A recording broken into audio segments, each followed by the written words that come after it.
Discussion on verses 1 to 19 of 19.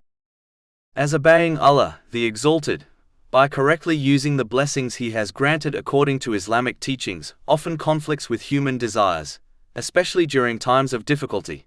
This chapter begins by instructing people to glorify Allah, the Exalted.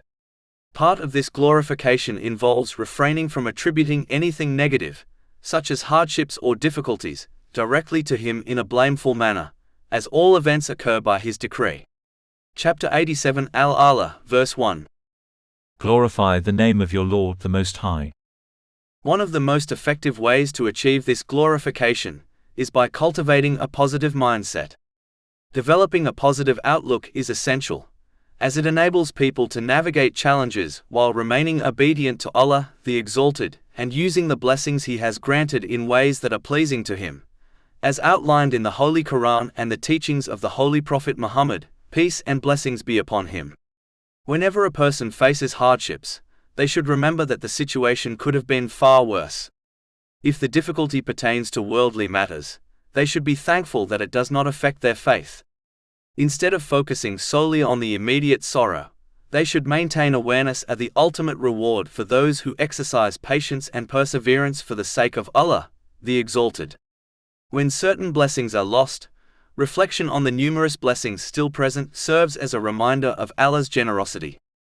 Each trial carries hidden wisdom that may not be immediately evident. Often, what seems unfavorable at first may, in fact, be better than what one initially desired or expected. Chapter 2 Al-Baqarah, verse 216. But perhaps you hate a thing and it is good for you, and perhaps you love a thing and it is bad for you. And Allah knows while you know not. In conclusion, reflecting on these truths helps cultivate a positive mindset, which is essential for properly glorifying Allah, the Exalted, by avoiding the attribution of negativity to Him.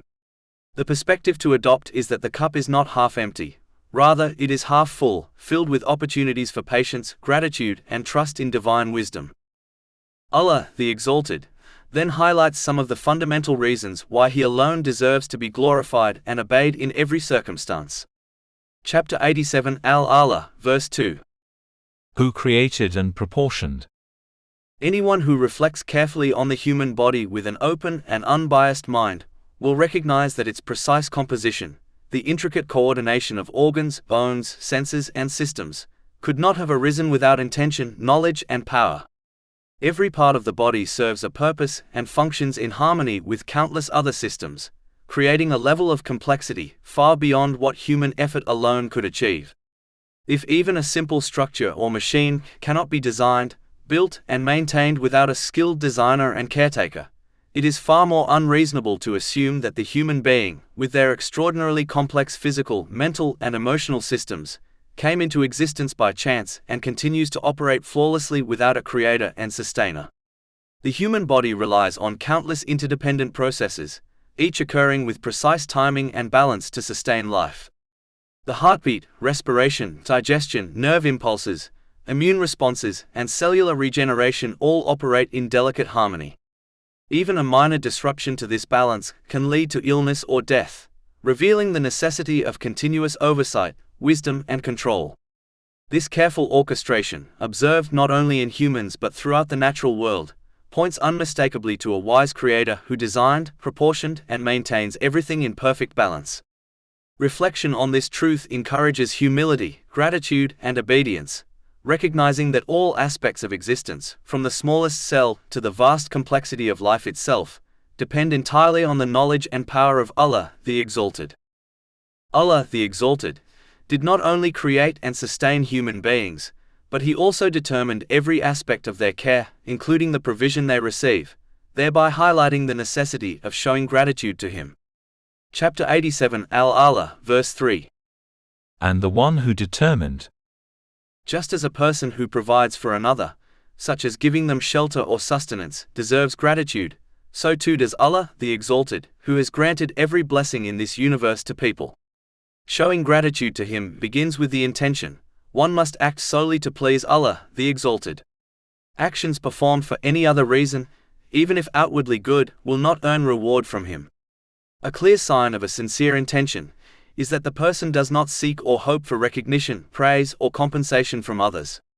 Gratitude also manifests in speech and behavior.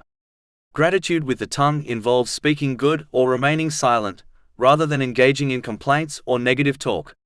Gratitude through action involves using the blessings granted by Allah, the Exalted, in ways that are pleasing to Him, as outlined in the Holy Quran and the traditions of the Holy Prophet Muhammad, peace and blessings be upon him. When a person acts with such sincere intention and correct usage of blessings, Allah, the Exalted, increases those blessings, and the individual experiences peace of mind, balance in their mental and physical state, and proper placement of everything and everyone in their life. Chapter 14 Ibrahim, verse 7. If you are grateful, I will surely increase you in favor. Furthermore, when a person owns something, it is considered natural and correct for them to use it according to their own discretion.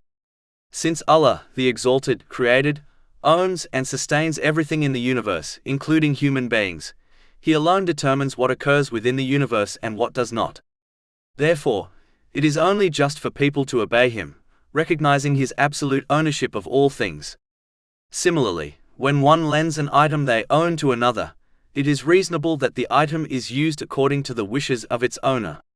Likewise, every worldly blessing a person possesses is granted by Allah, the Exalted, as a loan rather than as a gift. The proper repayment of this loan is achieved by using these blessings in ways pleasing to Allah, the Exalted. In contrast, the blessings of paradise are a true gift, to be enjoyed freely without obligation. Chapter 7 Al-Araf, verse 43. And they will be called, "This is paradise which you have been made to inherit for what you used to do." A person must therefore clearly distinguish between the worldly blessings, which are alone to be used responsibly, and the gifts of paradise, which are granted as a reward for righteous action. Understanding this principle fosters gratitude, discipline, and obedience to Allah, the Exalted, and ensures the proper use of the blessings He has entrusted. To ensure that people live in a way that leads to balance, well-being, and peace of mind, Allah, the Exalted, not only provides and determines their sustenance but also grants them a perfectly balanced divine code of conduct to follow. Chapter 87 Al-Allah, verse 3. And the one who determined and guided. No matter how advanced a society becomes, or how much knowledge humanity gains in various fields, including medicine, psychology, and social sciences, it is impossible for people to create a system of conduct that fully aligns with human nature and addresses all the circumstances and challenges that individuals or societies may face. Human understanding is inherently limited. Even with centuries of study, discoveries about the brain, the mind, and human behavior continue to emerge. These insights, though valuable, fall short of producing a flawless guide for living that ensures peace, balance, and justice for all. Only Allah, the Exalted, possesses the knowledge and wisdom necessary to achieve this, for He is the creator of all things, with complete knowledge of the past, present, and future. Only He is therefore qualified to provide humanity with a code of conduct that clearly distinguishes right from wrong, beneficial from harmful, and facilitates a balanced life free from unnecessary stress. Historical evidence consistently demonstrates that when this divine guidance has been correctly implemented, it leads to the flourishing of individuals and societies, producing tranquility, fairness, and harmony. Consequently, each person must embrace this divine guidance and recognize it as the most beneficial framework for their well-being, even if certain aspects conflict with their personal desires or immediate inclinations. People should approach it as a wise patient approaches medical advice. They follow the instructions of their physician, understanding that even bitter medicines and strict diets are ultimately intended for their health and benefit. In the same way, following the divine code of conduct, even when it requires discipline, patience, or restraint, leads to true well-being and a balanced, purposeful life. After emphasizing aspects of human creation and sustenance, Allah, the Exalted, invites people to reflect on the processes through which He provides provision for all creatures, highlighting the extraordinary design of agriculture. Chapter 87 Al-Allah, verse 4. And who brings out the pasture? The earth has been intricately designed to produce a wide variety of provisions essential for life. What appears to be lifeless soil and dry seeds is, in reality, a carefully orchestrated system that transforms these inert elements into thriving vegetation, pastures, and crops. Each seed contains potential life, yet it requires the precise combination of water, nutrients, sunlight, and time to grow. Human knowledge, even with advanced agricultural techniques, cannot fully replicate this natural process. People may improve yield, protect crops from disease, or irrigate efficiently, but they cannot create life from a lifeless seed, nor control the balance of growth perfectly. This system is a clear demonstration of divine wisdom, planning, and authority. The growth of pastures not only provides food for humans, but also sustenance for countless animals, which in turn contribute to the larger ecosystem. Grass feeds herbivores, which feed carnivores, and each species plays a role in maintaining the balance of life on Earth. Every element, from soil composition to rainfall patterns, is precisely measured and interconnected, creating a network of provision that cannot be attributed to chance. Moreover, this system teaches humility and gratitude. People who observe the effortless growth of pastures and crops should recognize their dependence on a sustainer who provides abundantly, equitably, and without partiality. It serves as a reminder that the blessings of provision are not the result of human effort alone, but stem ultimately from the Creator's continuous oversight and wisdom. Reflecting on this process encourages a person not only to feel gratitude, but also to use the blessings they have been granted wisely, in accordance with divine guidance. Proper use of provision ensures that sustenance serves both the physical needs of life and the development of the soul, fostering balance, responsibility, and spiritual growth. The need for gratitude and recognition of divine control is further emphasized in the subsequent verse, where Allah, the Exalted, highlights that He alone governs not only provision but also the life cycle of creation. Chapter 87 Al-Allah, verses 4-5. And who brings out the pasture, and then makes it black stubble? This verse illustrates that all growth and vitality are temporary unless sustained by the Creator.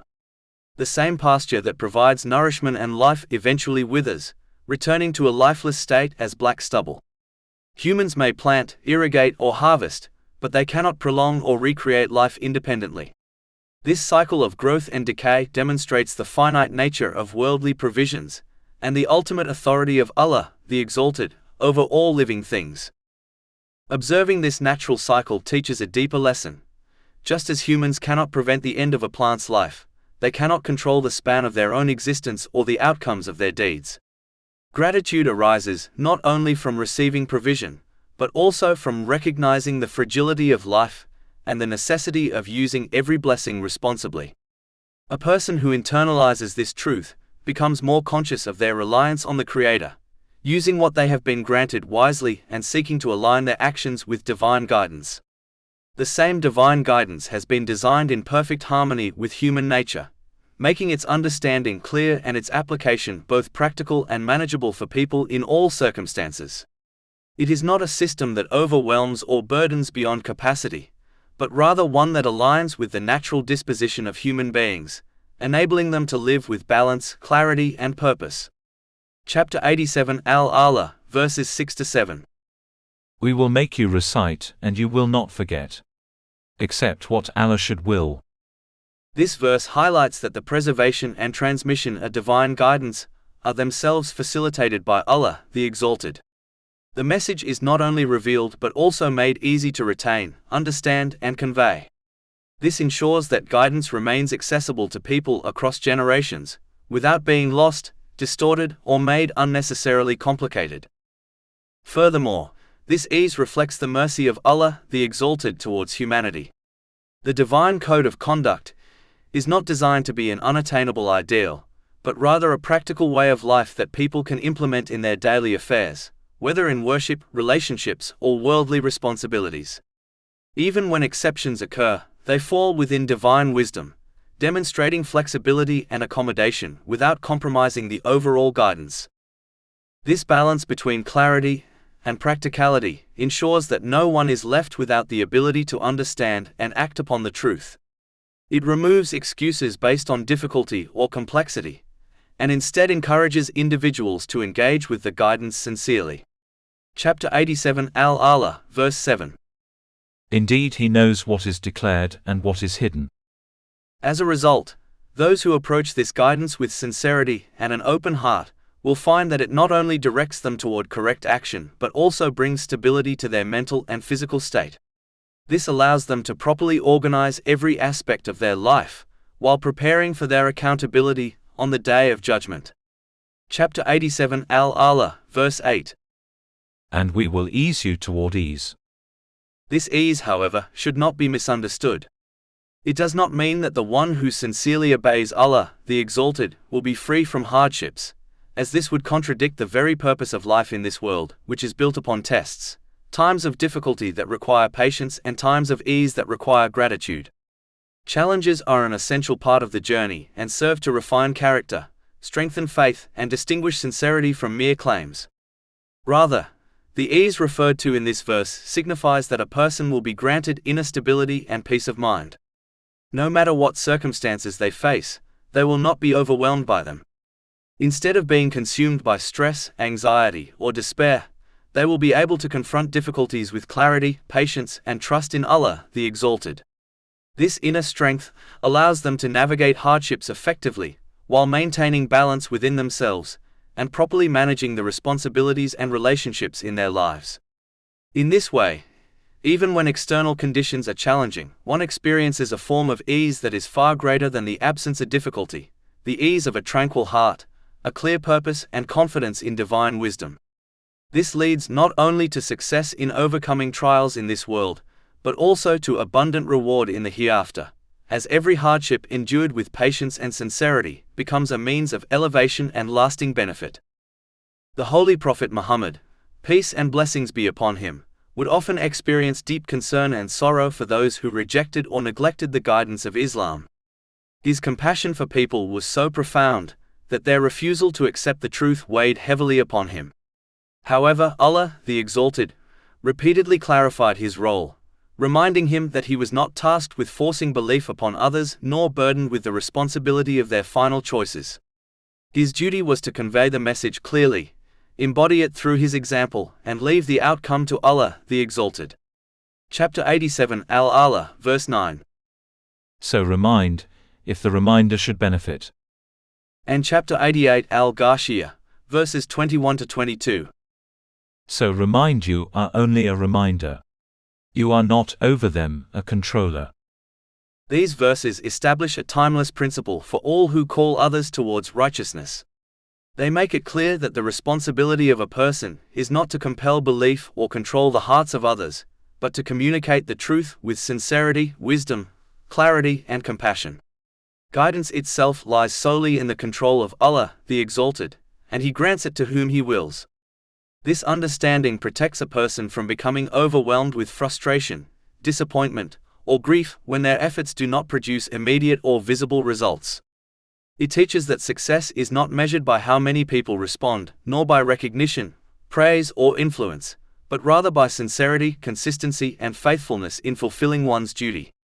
A person is rewarded for their effort and intention, not for outcomes beyond their control.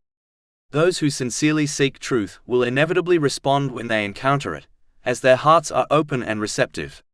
Chapter 87 Al-Allah, verse 10. He who fears Allah will be reminded. In contrast, those who persist in arrogance or heedlessness ultimately harm only themselves. Recognizing this reality allows the caller to remain patient, balanced, and focused, rather than becoming disheartened by rejection.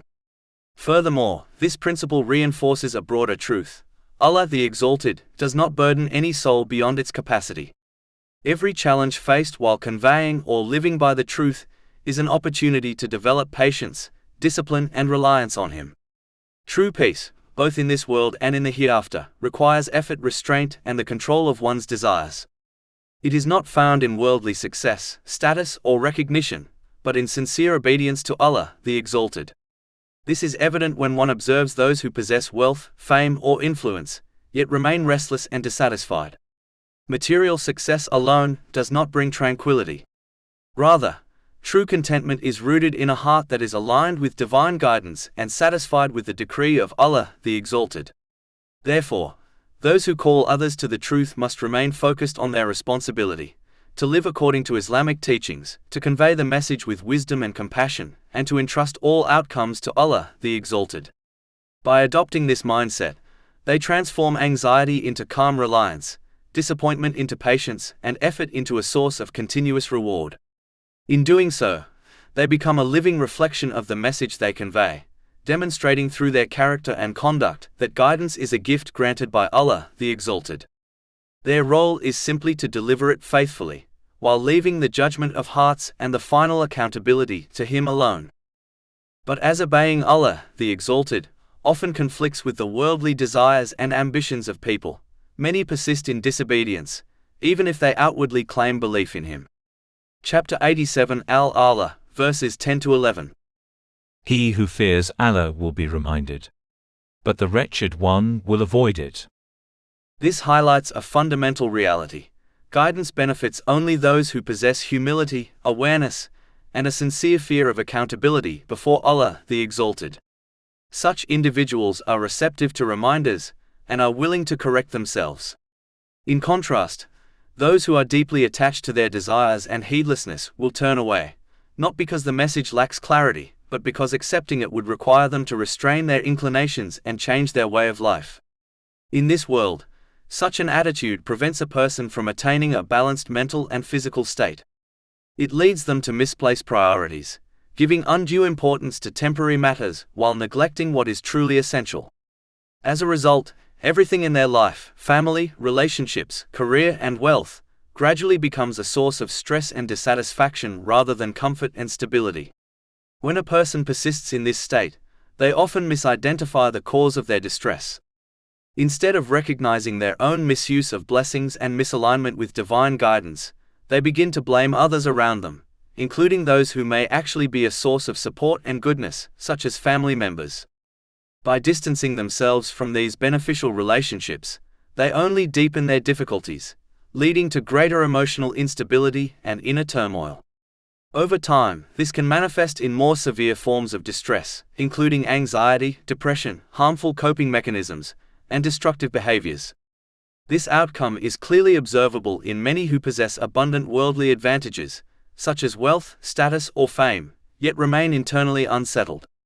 Despite having access to comfort and luxury, they are unable to achieve lasting peace of mind because they have misused the blessings granted to them, and failed to align their lives with the guidance of Allah, the Exalted. More importantly, this attitude carries far greater consequences beyond this world. By neglecting to prepare for their accountability on Judgment Day, they expose themselves to a punishment that is far more severe and enduring. Chapter 87 Al-Allah, verses 12-13. He who will enter and burn in the greatest fire, neither dying therein nor living. To avoid this outcome, a person must strive to adopt correct behavior by purifying their intentions, speech, and actions so that they align with divine guidance. Chapter 87 Al-Allah, verse 14. He has certainly succeeded who purifies himself. This purification is not a passive or abstract concept, but an ongoing and deliberate process that requires effort, awareness, and consistency. It involves learning the teachings of Islam, reflecting upon them deeply, and then implementing them in everyday life. This is the real definition of remembering Allah, the Exalted. Chapter 87 Al-Allah, verse 15. And mentions the name of his Lord. Through this process, a person gradually refines their character and aligns their inner state with what is pleasing to Allah, the Exalted. A key aspect of this purification is adopting the noble qualities praised in Revelation, such as generosity, patience, humility, gratitude, and compassion. At the same time, it requires actively striving to remove harmful traits like pride, envy, greed, arrogance, and insincerity. This is not achieved overnight, but through continuous self-examination, sincere repentance, and conscious effort. As these negative traits are reduced and replaced with virtuous qualities, the heart becomes purified and the soul is elevated. This inner refinement naturally produces tranquility, as true peace of mind is a direct result of living in harmony with divine guidance. A person who has purified their heart is not easily disturbed by the ups and downs of life, as their stability is rooted in their relationship with Allah, the Exalted, rather than in temporary worldly circumstances. Moreover, spiritual purification ensures that a person uses the blessings they have been granted, such as wealth, health, knowledge, and influence, in the correct manner. Instead of misusing these blessings or becoming attached to them, they are directed towards obedience, service to others, and sincere gratitude. This prevents excess, waste, and harm, and instead transforms these blessings into means of benefit in both this world and the hereafter. As a result, a person achieves a balanced mental and physical state, where priorities are clear and everything in life is placed in its proper position. Relationships are handled with care and justice, responsibilities are fulfilled with sincerity, and worldly matters are kept in perspective.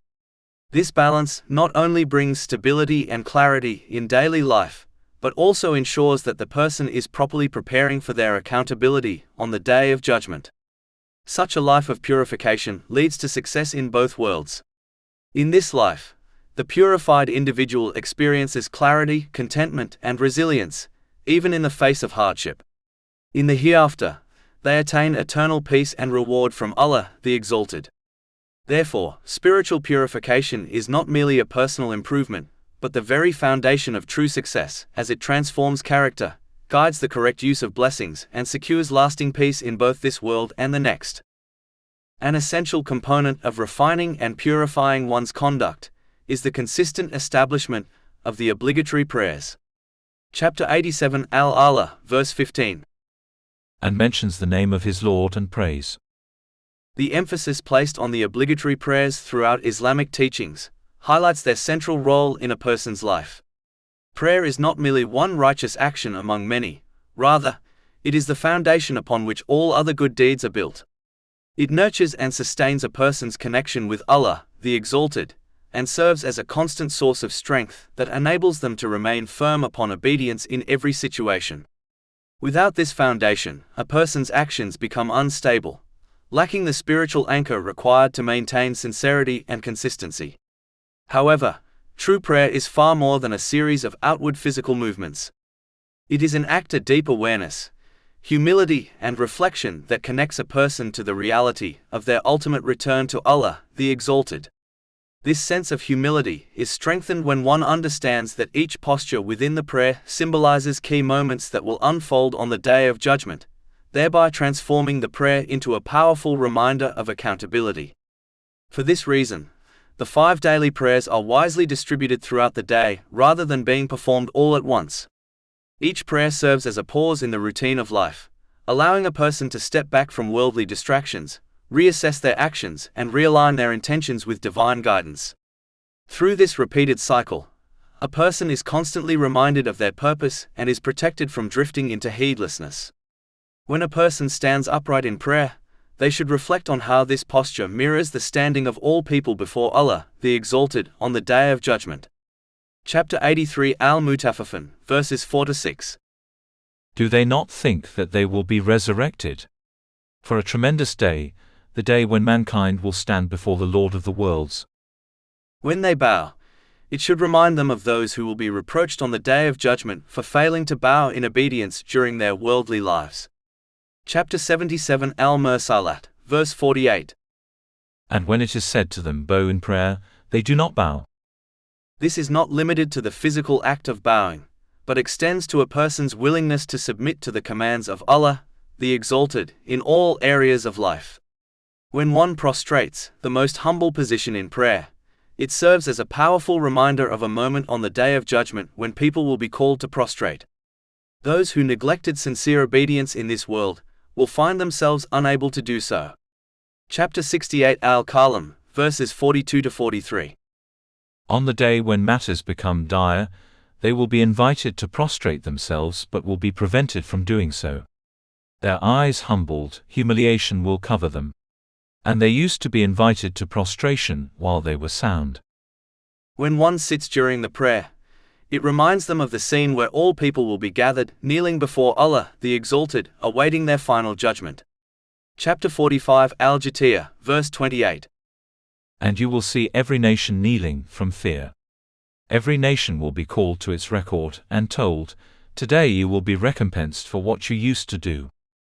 The one who performs prayer with this level of awareness will establish it in the manner intended. As a result, the effects of the prayer will extend beyond the moments of worship and influence their behavior throughout the day. This leads to sincere obedience to Allah, the Exalted, between the prayers, as the heart remains mindful and disciplined. Chapter 29 Al-Ankabut, verse 45. Indeed, prayer prohibits immorality and wrongdoing. Such obedience is reflected in how a person uses the blessings they have been granted, directing them towards what is pleasing to Allah, the Exalted, as outlined in the Holy Quran and the traditions of the Holy Prophet Muhammad, peace and blessings be upon him. Through this, they achieve a balanced mental and physical state, correctly organize all aspects of their life, and steadily prepare for their accountability on the Day of Judgment. But since obedience to Allah, the Exalted, often conflicts with the desires and ambitions that people incline toward, many persist in misusing the blessings they have been granted. This occurs despite the clear reality that true peace of mind, achieved through a balanced mental and physical state, and through correctly placing everything and everyone within one's life, can only be attained through sincere obedience to Allah, the Exalted. Chapter 87 Al-Allah, verses 16 to 17. But you prefer the worldly life, while the hereafter is better and more enduring. A hadith recorded in Sunan Ibn Majah, number 4108, conveys that the material world, when compared to the hereafter, is like a single drop of water in relation to a vast ocean. This comparison is given to help people grasp the immense difference between the two. Yet in reality, even this example falls short, because the material world is temporary and finite, whereas the hereafter is everlasting and infinite. The limited can never truly be compared to the unlimited.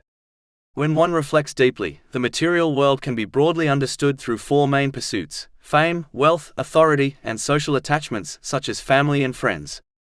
Regardless of which of these a person attains, each is inherently flawed, temporary, and subject to loss.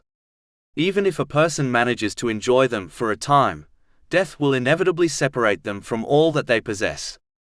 In contrast, the blessings of the hereafter are perfect, uninterrupted, and eternal. In this sense, the entire material world is insignificant when set against the everlasting reality of the hereafter. Furthermore, a person is never guaranteed a long life in this world. Many strive tirelessly for future milestones, such as retirement or long-term ambitions, without any certainty that they will live to see them. Yet every single person is guaranteed to experience death and enter the next world. Therefore, it is irrational to prioritize what is uncertain over what is absolutely certain. This understanding does not call for abandoning the material world altogether. Rather, it teaches that this world is a temporary passage, a bridge that must be crossed in order to reach the hereafter safely. A person should therefore take from this world only what is necessary to fulfill their needs and the needs of those under their care, in accordance with the guidance of Islam, avoiding waste, excess, and extravagance. Beyond this, their primary focus should be directed toward preparing for the eternal life to come. This preparation involves fulfilling the commands of Allah, the Exalted, refraining from what He has prohibited, and responding to life's circumstances with patience and gratitude in accordance with the traditions of the Holy Prophet Muhammad, peace and blessings be upon him. By doing so, a person ensures that every blessing they have been granted is used correctly and purposefully. As a result, they attain peace of mind and stability in this life, along with immense and lasting reward in the hereafter, through obtaining a balanced mental and physical state, and through correctly placing everything and everyone within their life. An intelligent person will not prioritize a drop of water over an endless ocean, and an intelligent Muslim would not prioritize the temporal material world over the eternal hereafter. Allah, the Exalted, concludes this chapter by reminding people that the final divine guidance they have been granted is neither new nor unfamiliar. Rather, it is a continuation of the same truth that has been revealed since the earliest generations of humanity. This guidance was given to previous peoples through earlier revelations, even though some secondary rulings differed in accordance with the specific times and circumstances of those communities. Chapter 87 Al-Allah, verses 18 to 19. Indeed, this is in the former scriptures, the scriptures of Abraham and Moses. This highlights an important reality. divine guidance has always been aligned with human nature, which itself does not change across time. The core needs, instincts, and inner disposition of people remain constant, regardless of the era in which they live. Therefore, a code of conduct that truly originates from the Creator will naturally correspond with this unchanging nature. In contrast, any system that opposes this innate disposition will inevitably feel unnatural and burdensome, leading to inner conflict, imbalance, and disruption in both mental and physical states. Because Islamic teachings originate from Allah, the Exalted, they are perfectly suited to the essence of human beings. As a result, when a person sincerely engages with them, they often experience a sense of familiarity and clarity, rather than confusion or alienation. This is particularly evident in those who embrace Islam, after following other paths. Many of them describe a feeling not of discovering something entirely new, but of returning to something deeply recognized within themselves, as though the truth had always been present but obscured. This occurs because divine guidance does not impose an artificial structure upon people. Rather, it restores them to the natural state upon which Allah, the Exalted, created humanity.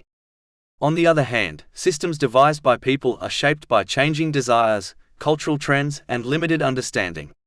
As a result, they can conflict with human nature, producing dissatisfaction and instability even when outwardly appealing. Such systems may promise freedom or fulfillment, yet frequently lead to confusion, imbalance, and a lack of lasting peace. However, this reality does not become clear to everyone automatically. It requires a person to approach the teachings of Islam with sincerity, openness, and a willingness to reflect. Preconceived notions, arrogance, or blind adherence to inherited beliefs can prevent a person from recognizing the harmony between divine guidance and human nature. When these barriers are set aside, the truth becomes evident. In this way, divine revelation serves a dual role. It acts as a mirror, reflecting the inherent truth already placed within the human soul, and as a guide, directing a person toward what is correct and beneficial. Through this, a person is able to achieve true balance, internally through a stable mental and physical state, and externally through correctly placing everything and everyone within their life. Ultimately, this leads to peace of mind in this world and lasting success in the next. Therefore, a person must accept and act upon Islamic teachings for their own benefit, even when these teachings oppose their personal desires and inclinations. They should resemble a wise patient, who willingly follows the guidance of a skilled doctor, trusting that it is in their best interest, even when the treatment involves unpleasant medicine or a restrictive diet. Just as this patient ultimately attains good mental and physical health through discipline and trust, likewise a person who sincerely follows Islamic teachings will achieve true well-being and balance in their life. This is because the only one who possesses complete and perfect knowledge of what brings harmony to the human being, both internally and externally, is Allah the Exalted. He alone knows how a person can attain a balanced mental and physical state, and how they should correctly place everything and everyone within their life. In contrast, the understanding possessed by people, regardless of how advanced it may appear, will always remain limited. Despite extensive research and progress in various fields, people are unable to address every challenge an individual may face. Their guidance cannot eliminate all forms of stress, nor can it guarantee that a person will organize their life in the most appropriate and beneficial manner. This limitation arises from restricted knowledge, incomplete experience, lack of foresight, and the influence of personal and societal biases. In contrast, Allah the Exalted possesses absolute knowledge of His creation, and He has provided this guidance to humanity through the Holy Quran and the traditions of the Holy Prophet Muhammad, peace and blessings be upon him. The truth of this guidance becomes evident when one compares those who use their blessings in accordance with Islamic teachings and those who do not.